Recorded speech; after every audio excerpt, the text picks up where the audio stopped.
welcome back to my channel. My name is Carly Stevens and this is English Nerd. So I just got back from school, but I wanted to share a quick tip with you. If you have ever felt that your writing is boring or monotonous, here are 3 things that you can check to see if maybe these are the problem with the flow of your writing.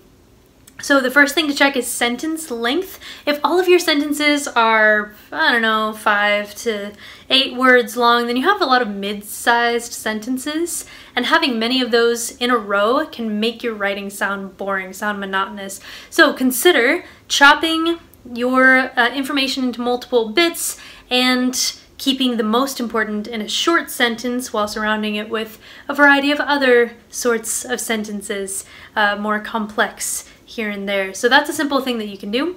If you find that that is not your problem, then you can try the second thing, and that is, are you repeating words? Look at your verbs, look at your nouns. Maybe the prompt for your essay that you're writing includes a very specific word. Even if that's the case, you don't want to repeat it over and over again, otherwise your writing again will become monotonous. So find synonyms, or even better, just find a new angle to talk about.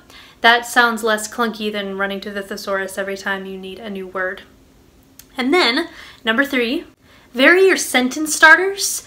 By that I mean, don't always write your sentences subject, verb, object, subject, verb, object. He threw the ball, Napoleon conquered Europe, that sort of thing.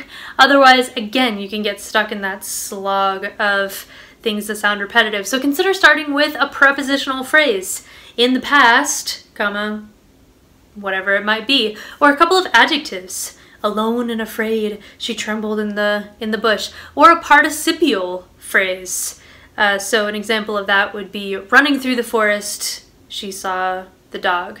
So consider mixing up the beginnings of your sentences, and again, even that simple step can make a world of difference between boring sounding prose and much more exciting and engaging prose. So I hope that these 3 tips were helpful for you. I know that this is really quick, but that's all for the best. If you haven't subscribed yet, make sure that you do. Add any comments or questions down below, and I will see you again on Monday.